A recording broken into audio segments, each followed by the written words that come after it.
Hello, Gramski here, and I started with the game of guess the poet in 4 lines or less, and then I went into a rabbit hole that I want to start writing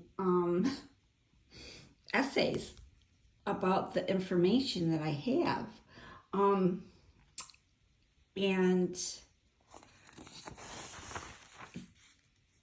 there are some very, very beautiful poets. I want to read you some.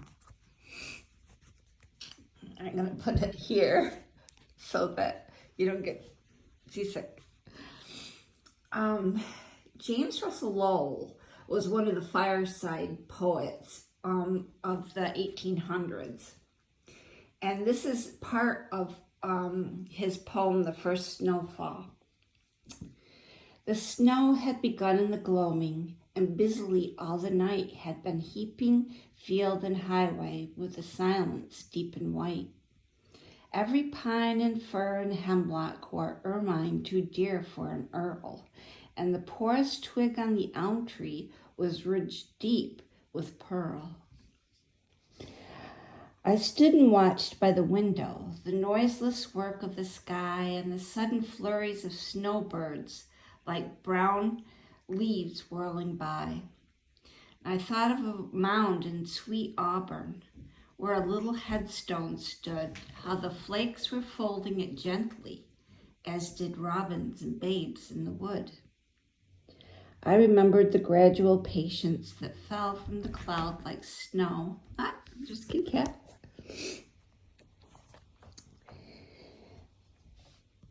Okay, where was I? I remembered the gradual patience that fell from the cloud like snow, flake by flake, healing and hiding the scar of our deep plunged woe.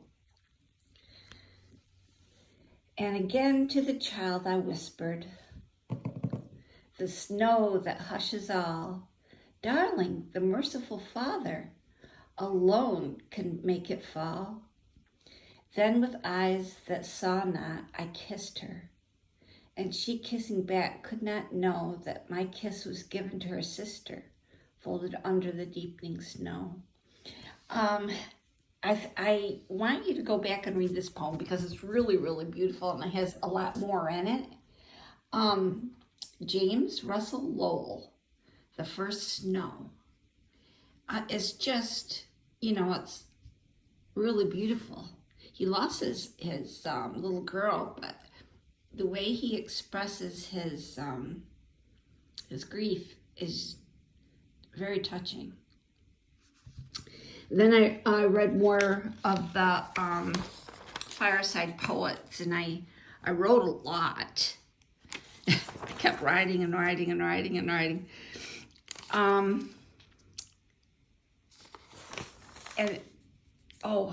I have to read you this poem, but you probably know it. It's Maya Angelou. It's part of her poem, I Rise. Did you want to see me broken, bowed head and lowered eyes, shoulders falling down like teardrops weakened by my soulful cries?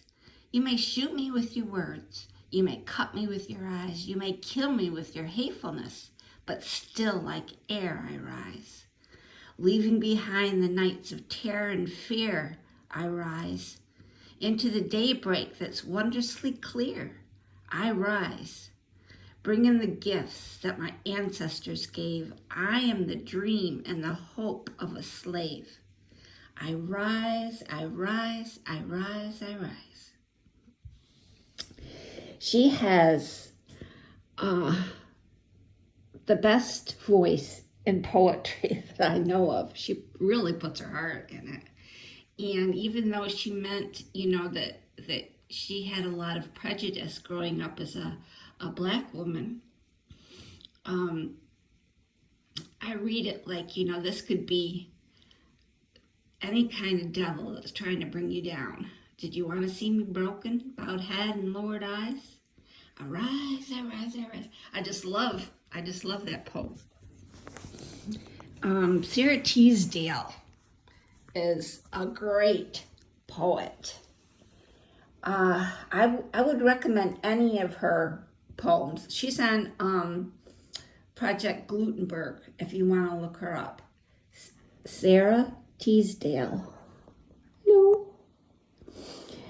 There will come soft rains and the smell of the ground, and swallows circling with her shimmering sound, and frogs in the pools singing at night, and the wild plum trees in tremulous white.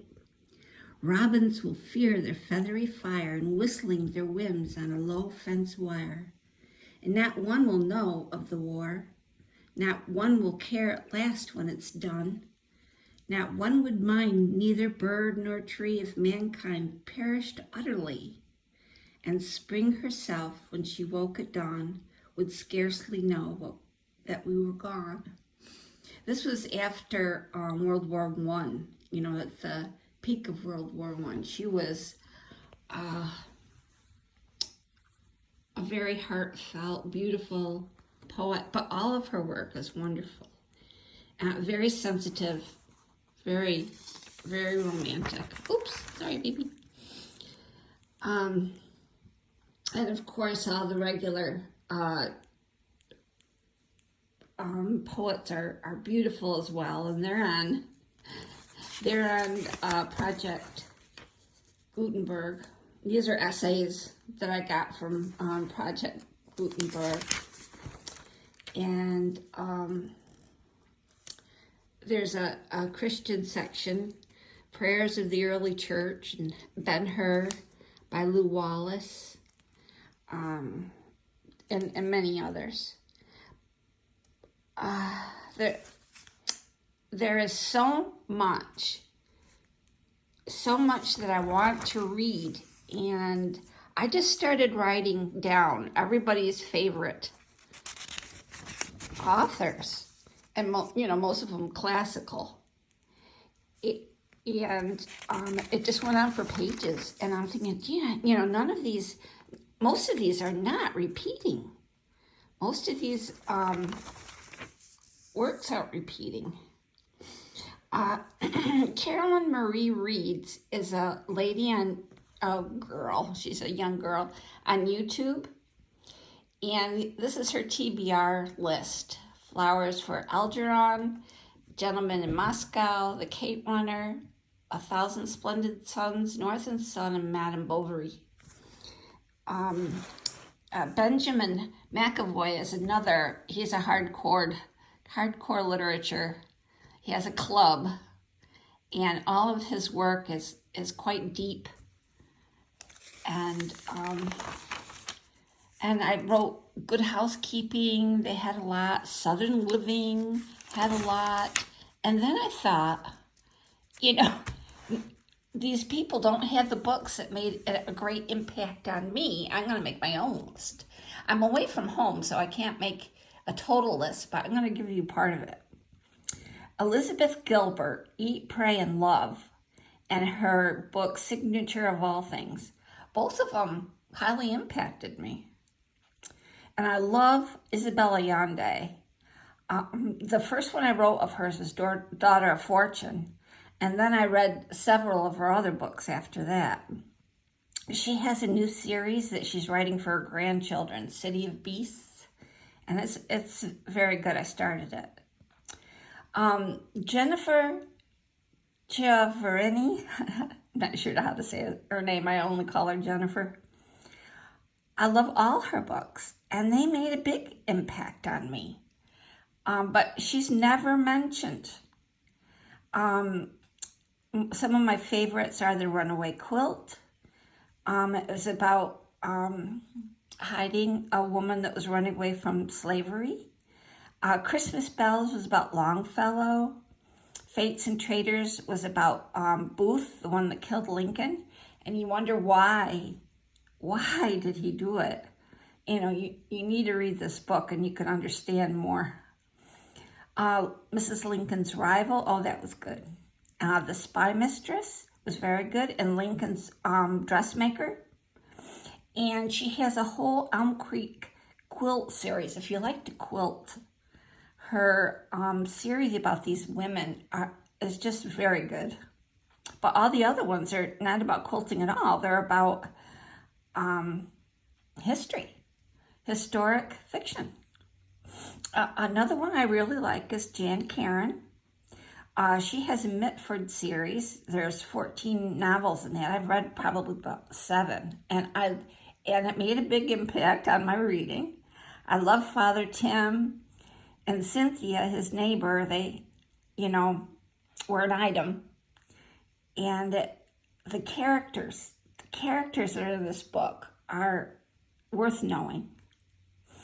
Nancy Kennedy's a friend of mine, and she wrote the Moments of Grace series, and I still look to her books for inspiration, and they are very inspiring. And of course, I read Jane Austen, the Brontes, Louise May Alcott, Lucy Maud Montgomery. Rebecca by Du Maurier was one of my favorites. I love Madeleine L'Engle's books, her adult books and her journals. Gone with the Wind by Mitchell was one of my favorite all-time novels. The Guernsey Literary and Potato Peel Society, I love that book, and it has some history in it. But A Tree Grows in Brooklyn is the book that I'm reading now. And it's one of the first books I read in school that I'm like, ooh, I do like reading. Before that, it was all forced reading. But when I got to that book, A Tree Grows in Brooklyn, I knew I loved reading. It was just, it made a huge impact on me. But do you see it anywhere on all these pages of lists? No. I love The Railway Children, the Alan Bradley series. He has a wonderful character that it's a young adult novel, but it's so well written that it's, adults would be entertained. Thornbirds by Colleen McCulloch was one of the major books in my life that just drew me in. I just loved it. And Christie by Catherine Marshall. Woman in White, Willie Collins. The Importance of Being Earnest by Wilde. Now, you wouldn't think that should be on here, but it made an impact. Tara Road by Muff Binchy. Anne Frank's Diary, of course. Brian Jacques Redwall. The Far Pavilions by MMK. That was not anywhere. You couldn't see anywhere MMK's books, and she's wonderful. P.D. James, Mysteries. I love all of her mysteries. They're a little dark, but they're good. Well written. Christmas Carol, of course, by Dickens. Remember Clan of the Cave Bear series? I read the first one. It's stuck. It's stuck in my mind. Ethan Frome by Wharton. That one was powerful. The Housekeeper and the Professor is the one I just read recently, and I really, really love that. There's a children's book, Gnomes, by Huygen. I love that. And I read Ann Tyler, Nora Roberts, and Ursula Le Guin. I just don't remember which one. But I remember there was a book called Woman's Room. Boy, that and Helter Skelter, both of them were a big impact on my life, and I don't know why books like this aren't listed as they should be on. These books impacted lives. Anne Rice's first vampire book was powerful. Michener, James Michener, is never, ever noted. His novels were beautiful. I love The Chesapeake, and he wrote another novel called The Novel. I love that too. Mary Higgins Clark, look at all the books she wrote. Where Are the Children is my favorite. Steinbeck, my favorite, is Travels with Charlie. Tasha Tudor, The Private Life of Tasha Tudor. It's a beautiful book. Of course, Secret Garden. Rebecca's Sunnybrook Farm is worth reading. The Friday Night Knitting Club by Jacobs. That one had such a big impact on me. I mailed it to my friend. I said, "You've got to read this." And she got upset at the ending. She goes, "Why didn't you send me this book?" But some people like, to be torn at the heart. Debbie Macomber's Blossom Street books. Tom Clancy has written so many books he's never mentioned. I read The Patriot Games and watched the other movies. Michael Crichton is Jurassic Park and other books. He's not listed. Iris Murdoch. Remember Roots by Haley? That was huge. That was really huge. It's not mentioned anywhere. Ayn Rand's Atlas Shrugged is more popular than We the Living, but We the Living impacted me more. I loved Ragtime by E.L. Doctorow, The Hiding Place by Ten Boom, Mrs. Frisbee and the Rats of Nim, Walk Across America by Peter Jenkins. And then, there's major authors that I have read, but there are books at home that I want to make a list, and I want to make a,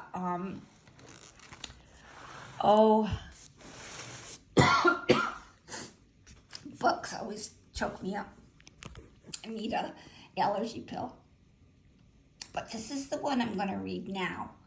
And I do want to work on my essays. So I'll talk to you later. Bye-bye.